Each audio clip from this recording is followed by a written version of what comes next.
Bom, e agora vamos falar de dores crônicas. Você imagina o quão deve ser horrível você dormir e acordar com múltiplas dores no corpo todos os dias, como se você tivesse frequentado uma academia pela primeira vez, por exemplo, só que são dores persistentes. E você sabia que essa é a realidade de quem convive com a fibromialgia?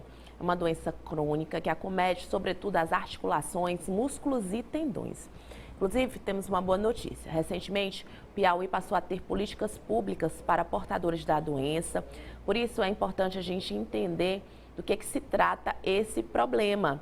E quem vai nos explicar hoje é a reumatologista Bruna Leão. Bom dia, Bruna. Seja bem-vinda. Bom dia. Obrigada. Olha, é muito importante a gente tirar essas dúvidas, né, Bruna? Porque não é qualquer dor, né? Porque dores a gente sente, né? Pode vir a sentir. Mas o que caracteriza a fibromialgia?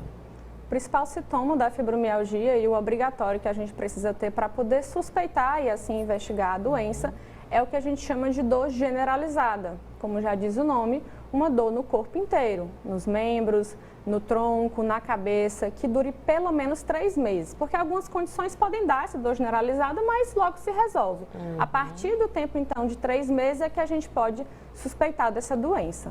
Tá aí. Inclusive, a jornalista e apresentadora da casa, da Rede Meio Norte, a Liana Paiva, nossa colega de trabalho, ela disse que também sofre com essa doença. Ela gravou um vídeo pra gente entender, né, como ela se sente e também tirar as dúvidas aqui com a doutora. Vamos ver o depoimento da Liana.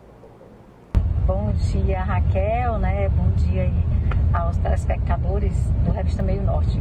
Olha só, eu tô aqui, tá? Tô na externa, inclusive tô aqui com o Jaifran, tá? E aproveitando aqui para gravar o vídeo sobre a questão aí da fibromialgia. Eu tenho o diagnóstico de fibromialgia há 6 anos, né? Na verdade, é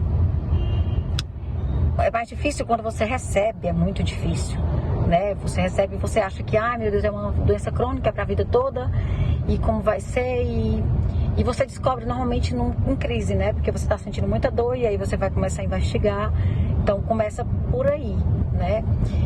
Mas aí depois você precisa entender e associar que é um processo, né? Que você vai ter que conviver mesmo e que você vai ter que buscar estratégias para conviver com a doença. Eu, por exemplo, né? Eu tenho minhas crises, né? E quando eu tenho crises realmente é quando é pior. Mas o que eu faço? Eu busco hábitos de vida para evitar ter crises. Então, quais são os meus hábitos de vida, né? Por exemplo, dormir melhor, tomar a medicação. Eu preciso tomar, né, medicação para dor neuropática. Se eu deixar essa medicação, as crises voltam. Eu preciso fazer atividade física pelo menos 4 vezes na semana. Quando eu paro, as dores são mais frequentes, né? Preciso fazer a terapia, eu faço terapia também, né? E a alimentação, alguns dizem, a alimentação não influencia. Para mim, ela influencia muito. Eu já percebi isso. Não é cientificamente provado, né, sobre a alimentação, mas é um hábito que eu adoto para mim. Eu evito lactose, né? Eu evito glúten, não é que eu não como, mas eu evito, né? E aí o ritmo de vida, o que mais eu percebo que desencadeia as crises, se eu manter tudo isso, eu ainda tenho crise. É uma vida estressante, né? Então você tem que procurar levar a vida de uma forma menos pesada, né? Mais leve, para poder você conseguir se organizar nessa rotina, né? Que não é fácil, né? Hoje é um dia que eu tô super bem, então, mas às vezes eu acordo com dor, às vezes eu fico chata, às vezes eu fico incomodada, né? Porque se minhas dores acontecem muito pescoço, né? Cotovelos e ombro, né? Eu não sinto tanta dor nos membros inferiores. E aí eu faço, claro, toda semana eu preciso fazer fisioterapia. Eu faço liberação muscular para poder aliviar as dores, né? Então, assim, é isso. E lembrando que fibromialgia não é só dor. Fibromialgia te dá insônia, a questão do intestino irritável, né? Fibromialgia te dá a fibrofogue, que a gente chama que é uma névoa mental. Você sente, tem dia que isso é muito real.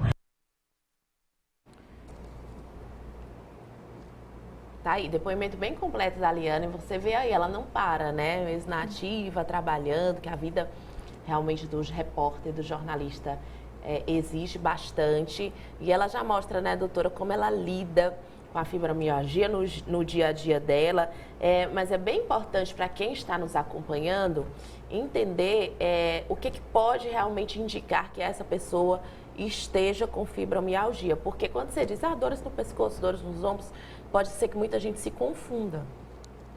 Sim. A Liana foi perfeita, né, na fala dela, foi muito feliz, porque realmente ela resumiu bem, então vou só explicar novamente, né, um pouquinho sobre tudo que ela falou. A dor difusa é o primeiro sintoma, mas como ela bem disse, não se limita a isso.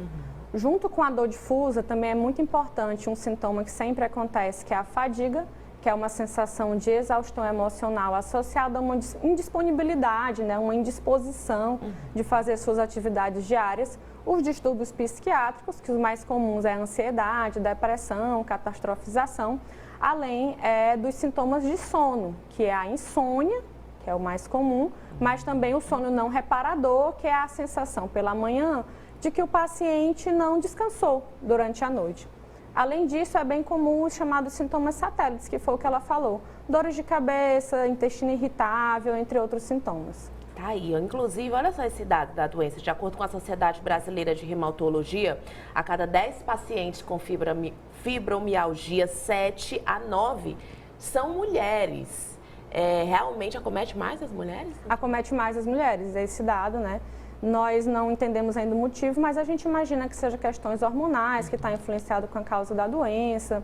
E também, claro, né, a mulher no dia a dia tem uma carga emocional muito grande, a tripla jornada. Foi bem como a Liana falou, ela já identifica que situações de estresse pioram a doença. Tá vendo? E aí a gente vê na fala dela, né, ela sempre falando que procura, né, lidar com isso de uma forma mais leve. E isso deve servir para todo mundo, né? Porque os dados aqui mostram, principalmente para as mulheres, quanta carga que a gente carrega e a gente precisa ter terapias para a gente saber lidar com esse dia a dia. Ainda mais para quem tem a doença. Certamente, ela falou um resumo dos 3, né? Mas é isso, o tratamento, ele consiste em educação do paciente, então o paciente tem que entender sobre a doença, ele tem que ter informações sobre a doença. A família tem que entender para não deslegitimar a dor que o paciente está sentindo, porque quando a gente cai, o pé fica inchado, é uma coisa visível. Fibromialgia não tem nenhuma alteração física visível. Isso faz com que, às vezes, a família descredibilize o que a pessoa está sentindo, e isso é muito importante, a família tem que apoiar o paciente. As terapias, que a psicoterapia está quase sempre indicada, especialmente a terapia cognitivo-comportamental, e a atividade física regular, que para a fibromialgia as anaeróbicas são mais estudadas, mas todas estão indicadas. E por último, e eu deixo por último realmente por um motivo, as medicações, porque elas são apenas um auxílio, né? Jamais a medicação vai ser suficiente para tratar todos os sintomas da fibromialgia. E aí a gente pode usar medicamentos para dor neuropática, antidepressivos, analgésicos, que é uma escolha completamente individualizada. E aí realmente vai precisar desse diagnóstico completo, né, para se ter a noção de qual será o melhor tratamento para aquela pessoa de forma individual, como você falou. Exatamente. E a partir de que momento você indica a pessoa já procurar realmente esse especialista, um médico? Pronto, o reumatologista deve ser procurado naquele sintoma primeiro que eu falei. Uma dor generalizada com mais de 3 meses de duração. Então, a partir disso, se você sente dor no corpo inteiro, e claro, aqueles outros sintomas que a gente citou, mais de 3 meses já é a hora de procurar o reumatologista. Tá vendo aí, olha, doutora Bruna, você pode acompanhar também o trabalho dela pelo Instagram, @reumatologistateresina, e aí, ó, reumatologista Teresina, tá aí tudo juntinho no Instagram, como você pode ver. Bruna, muitíssimo obrigada pela sua presença na nossa manhã, a gente que agradece. E só para fechar, é bem importante a gente falar sobre essa notícia positiva para o Piauí, né? Sobre as políticas públicas, políticas de proteção no Piauí. Recente agora dessa gestão do governo do estado, tá bom? A lei que realmente foi aprovada, e o estado deve incentivar a capacitação de profissionais especializados no atendimento à pessoa com fibromialgia, participação da comunidade na formulação de políticas públicas voltadas para as pessoas com fibromialgia também está nas diretrizes. Aí as pessoas com a síndrome agora devem ser inseridas no mercado de trabalho com políticas diferenciadas. Além disso, será estimulada a pesquisa científica, contemplando estudos epidemiológicos para dimensionar a magnitude e as características da fibromialgia no Piauí. Tá vendo aí? Muito obrigada, então, doutora Bruna, mais uma vez. E confira mais informações através da especialista no Instagram dela. E também, quem quiser compartilhar, né? Esse bate-papo vai estar lá disponível em meionorte.com, tá bom? Beijo, doutora. Uma excelente semana. A gente que agradece.